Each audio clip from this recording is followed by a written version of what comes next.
दोस्तों, एक बार एक गुरु अपने शिष्य के साथ कहीं से गुजर रहे थे। चलते चलते वो एक खेत के पास से गुजरे। खेत बहुत अच्छी जगह पर था।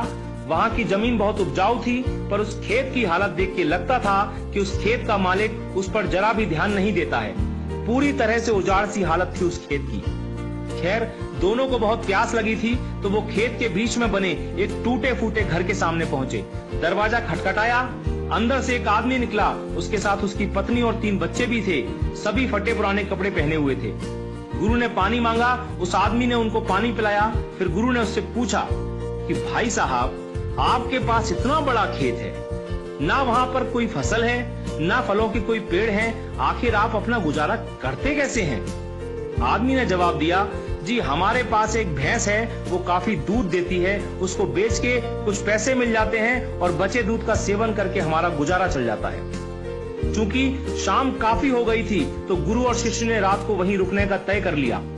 आधी रात को जब सब गहरी नींद में सो गए, तब गुरु ने शिष्य को उठाया और कहा कि चलो चलो, हमें अभी यहाँ से निकलना है, पर जाने से पहले हम उस आदमी की भैंस को पहाड़ से गिराकर मार डालेंगे। ऐसा करने का शिष्य का जरा भी मन नहीं था। उसे यह बहुत गलत लगा, पर वो गुरु की बात को टाल नहीं सका। तो वो भैंस को मारकर रातों रात वहां से गायब हो गए। ये बात शिष्य के मन में बैठ गई थी।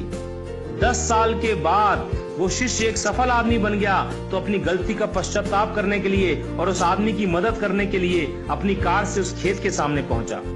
पर वहां उसने देखा कि उजाड़ खेत एक शानदार फलों के बगीचे में बदल चुका था।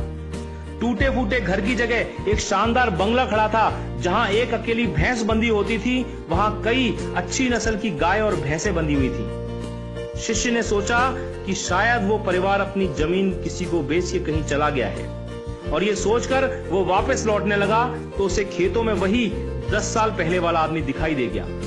शिष्य उसके पास पहुंचा, बोला, शायद आपने मुझे पहचाना नहीं, 10 साल पहले मैं आपसे मिला था। फिर वो आदमी बोला, नहीं नहीं, ऐसा नहीं है, मुझे याद है, आप और आपके गुरु आए थे। उस रात को तो मैं कभी भूल ही नहीं सकता। आप लोग बिना बताए चले गए, पर उस दिन न जाने कैसे हमारी भैंस पहाड़ से नीचे गिर के मर गई। कुछ दिन तो समझ ही नहीं आया कि क्या करें, पर जीने के लिए कुछ तो करना था, सो लकड़ी काट कर बेचने लगा। पैसे आए तो खेत में बुआई कर दी। फसल अच्छी हुई तो उसे बेच के फलों के बगीचे लगा दिए। काम अच्छा चल पड़ा और आज मैं आसपास के 1000 गांवों में सबसे बड़ा फल व्यापारी हूं। शिष्य बोला, ये काम आप पहले भी तो कर सकते थे। तो आदमी बोला, तब जिंदगी बिना मेहनत के गुजर रही थी, कोई रिस्क नहीं था, तो लगा नहीं कि मेरे अंदर इतनी क्षमता है, सो कोशिश ही नहीं की। पर जब भैंस मर गई तो हाथ पांव मारने पड़े और फाइनली मैं यहां तक पहुंच गया। दोस्तों, कई बार हम भी परिस्थितियों के इतने आदी हो जाते हैं कि उसी में जीना शुरू कर देते हैं, चाहे वो कंडीशन कितनी भी बुरी क्यों ना हो। यहाँ तक कि हम अपनी नौकरी से कई बार इतनी नफरत करते हैं, पर फिर भी उसे पकड़े पकड़े जिंदगी बिताने लगते हैं। कई बार नए अवसर के बारे में हम बस इसलिए नहीं सोचते क्योंकि पुराने से हमारा दाल रोटी का खर्चा निकल रहा होता है। हम डरते हैं रिस्क लेने से, और सिर्फ इन्हीं वजहों से हम कभी अपने फुल पोटेंशियल को रियलाइज नहीं कर पाते। हम अपनी क्षमताओं का पूरा उपयोग नहीं कर पाते, जिससे हमारी लाइफ कहीं बेहतर बन सकती है। दोस्तों, सोचिए कहीं आपकी लाइफ में भी कोई ऐसी भैंस तो नहीं है जो आपको एक बेटर लाइफ जीने से रोक रही है।